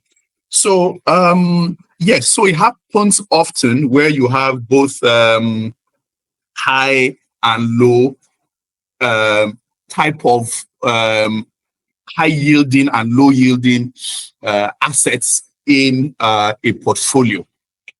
So for me, I think it's a good thing. Yeah, personally. So it gives you the opportunity to also shine and show your skill set. Let me give an example. So I currently do portfolio manager. I'm a portfolio manager for a client. He has assets. So he lost his parents a few years ago, and they had huge properties within the portfolio. So some in Port Harcourt, some in Lagos, even the ones in Lagos, a combination of bare land, some close to the free trade zone, some are even industrial land, some lands that are best suited for power, power development, energy. So what we did first was to have a discussion with the client, know where his mind is at. Of course, some he didn't mind disposing. So we did a spot valuation for all. We presented it. We let them know that, look, there are some that are assets that are income yielding. We advise that some of these ones can stay depending on the tenant mix also, if they have, and the behavior of those tenants. How is their profile? Are they performing very well? Are they paying? Are they also paying optimum rental? By the time you also do a current market analysis, and as I say, this thing is a separate fee because it's very intricate. Definitely is also a mixed basket. The reason why I say it's an opportunity for you to also shine is the ones that are not, that you believe that are low, that are performing below par. Those are the ones that you can advise and give good, credible justification. You see, because sometimes, especially depending on who you are reporting to, they would also want to bounce your recommendation across a board. So you also need to be very careful and advise correctly. So it's not just a question of doing this valuation, doing this, and say, oh, I think we should sell this, I think we should sell this. Because sometimes it might easily come across as you thinking of it for yourself because of the fee. So for every recommendation, there should be adequate justification. So most times, and you see sometimes also, this is where an understanding of the market also plays. So to you, this one is low in terms of rental returns, but based on information that you have, you know, as real estate experts, what we're playing with is information, is the information that we have that your client can all even do the role of a portfolio asset manager. So you know that there's likely going to be infrastructure development. You know that this area is on the way up in terms of growth. That's this one is not performing well, but for so and so reason, justification, let's hang on to it for now. And let's see what the next quarter, let's see what the next end of year brings. Then we can do another level of reevaluation and advice. That's 1. 2. How often should you do valuation of your assets? I know for real estate investment trusts, they typically like to do it yearly. That is a SEC regulation. I believe so. But for me, it depends on the market. It depends on the market. It also depends on the state of the economy. We've seen a lot of this current government. There's been a lot of policy shifts. Those policy shifts usually affect the inflation. When it affects inflation, it affects property prices, both rental and sale. Then you might need to do it a little bit more frequently. Of course, if there's been any adverse movements in terms of property values in that area, then yes, maybe in terms of infrastructure that has significantly, but a rule of thumb is maybe about 2 years. Yeah, if we have a stable economy, just to be able to show that we've done a spot valuation, we've done another detailed one. It is relatively the same. There's no need to have a knee-jerk reaction. Lastly, where you have competing tenants or attraction or demand on your property. So for me, I think that's a good type of problem to have. It's a good type of problem as against having long void periods where nobody is even showing interest. So it's a favorable, those are the kind of problems or issues or challenges that we should try to embrace. For me, I would answer it. I wish I had more information, but what I would answer it in such a way that, look, it is just picking the best. You know, when you have 2 tenants, you must have your scoring criteria. I have a framework that I use to shortlist clients, whether it's individual or corporates. And I say, hey, this is it, so that you are not also labeled as a non-professional. Or how did you come about picking this client A over this client, or this tenant over this tenant? You can easily share and make it very transparent. I say, hey, I'm sorry, sir, this property will not be going to you. We're going to it's going to the other person. 2 of you submitted a similar bid. This particular bid, we prefer to go with this person because of this reason. And the person you rejected can also become a client also and give you a brief, especially when you know you've acted professionally. So hope I've answered and touched on the 3 questions. Thank you. Thank you so much, sir. So we have just 3 questions left.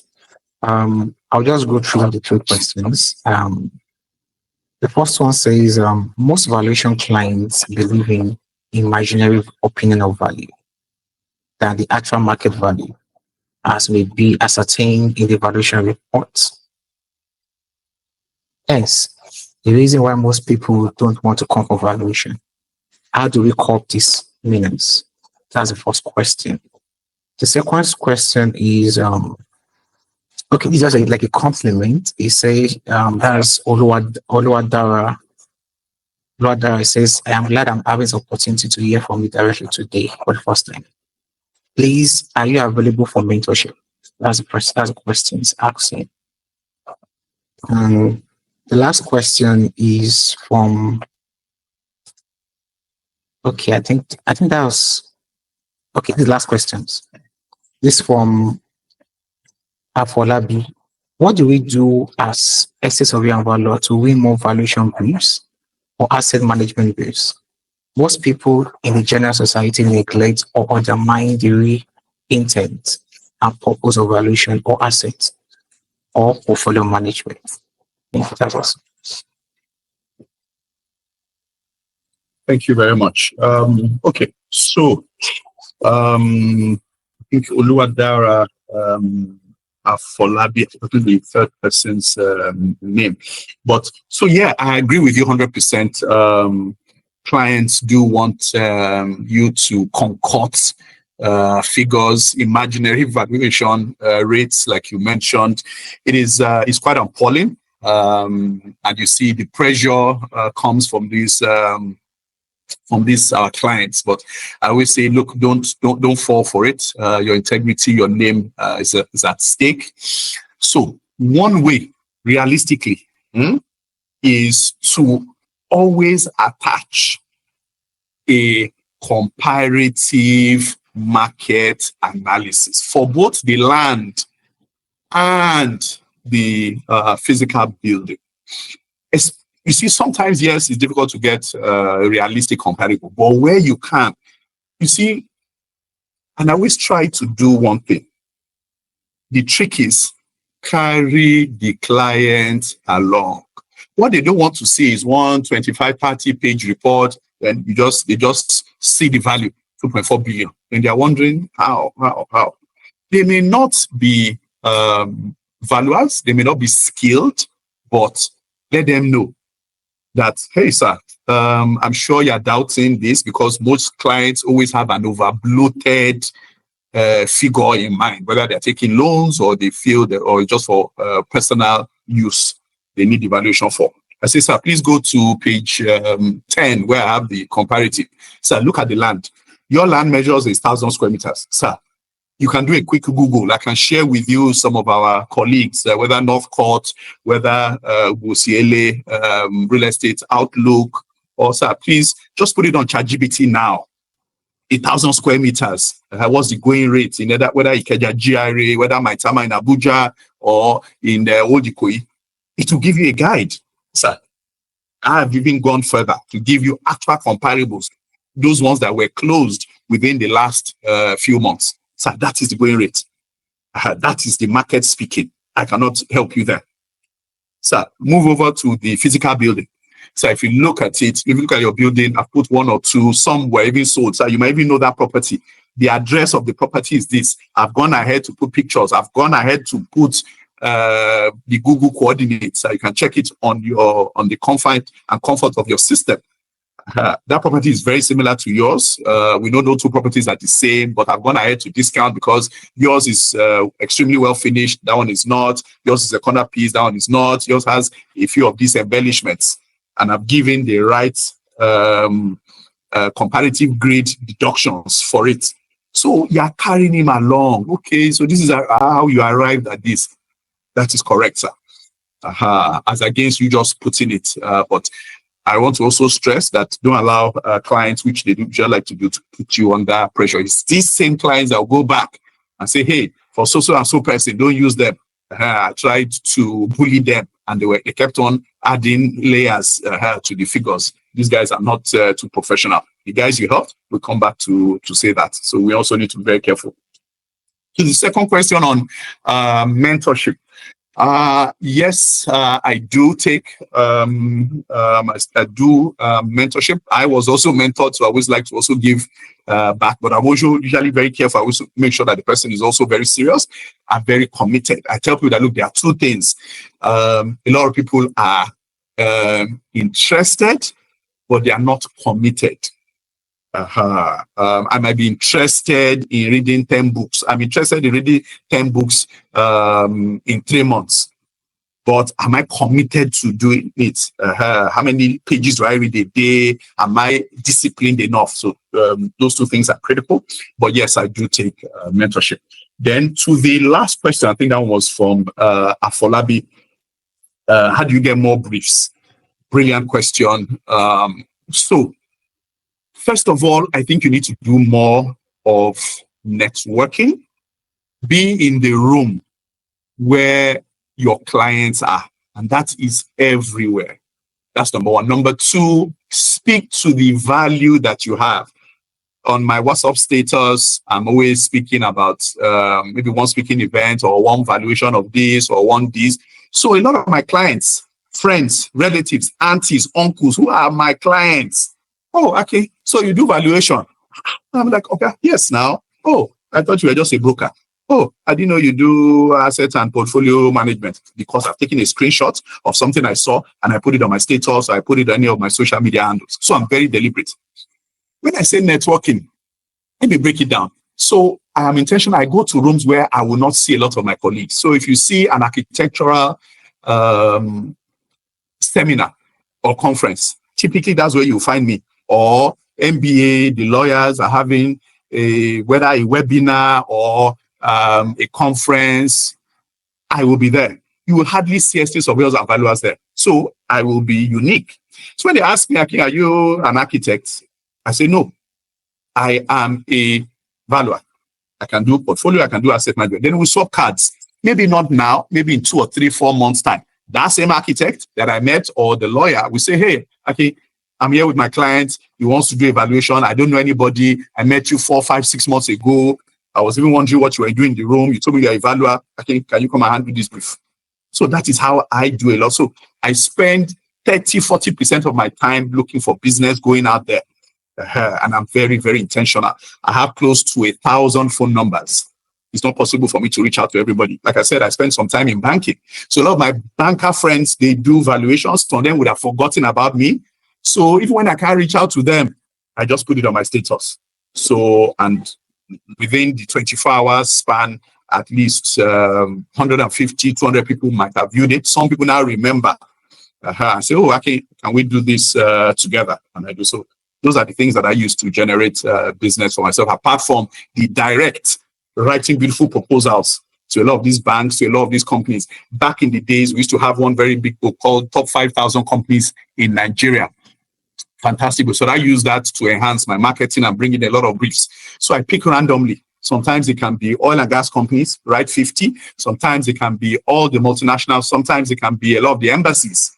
I'll write beautiful proposals and tell them, hey, I can do valuation or advisory or portfolio management services for you. And it's a fantastic way of getting yourself, your brand, your company into those multinational companies. Because what happens is most times when they need a valuer, they just go on the search engine optimization on Google, and it pops up the Jide Taiwos, the Dia Fatimileyins, the Knight Franks, the Osas, the Obosieles, those ones that play actively online. If you don't play actively online, it's very difficult for them to find you. So by writing a beautiful proposal, introducing yourself and your company's capability, when those companies, so for instance, you write to the German embassy, when they want to perform an asset portfolio exercise, they will just check. And that's happened to me several times.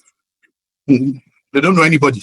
So, oh, somebody wrote us a few months ago introducing their services. We didn't have anybody then, but hey, call the person back. Let's interview the person. So it's an amazing way to get your firm in a lot of these multinational firms. Hope that answers it. Thank you.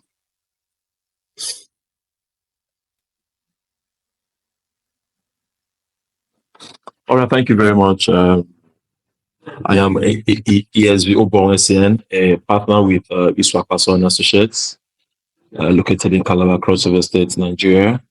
On behalf of the organizers of this webinar, I want to first of all thank our Almighty God for guiding us through all the planning stages. And I want to doubly thank our resource person, our speaker, ESV Akin Opatola. I love this name, ESV Akin Opatola, for the just concluded resourceful webinar. I would not agree less to the fact that it is a privilege to have a seasoned professional, a man in his own class, a positive disruptor, and this maiden edition of unlocking opportunities in portfolio and asset management. We do not take it for granted, sir. posterity will definitely make a page for your name in gold. God bless you, sir. Thank you, and thank you. A big thank you to all the attendees for finding out time to join us. The world has moved way ahead of our client. Therefore, it is imperative to join the game-changing initiatives so that we don't play the catch-up game. Again, I want to say a big thank you to the organizing team, my friends, my colleagues, the team lead, ESV, Temple, Ugu of Bluemeen Partners in Lagos, our only female ESV Favor, Jacob, the managing partner with Audu, Imonike, please forgive me if I don't pronounce it well, and co in Port Harcourt, and ESV Gabriel. He anchored the question and answer session. ESV Gabriel, Demi, MC Demi Lade, Oshukoya.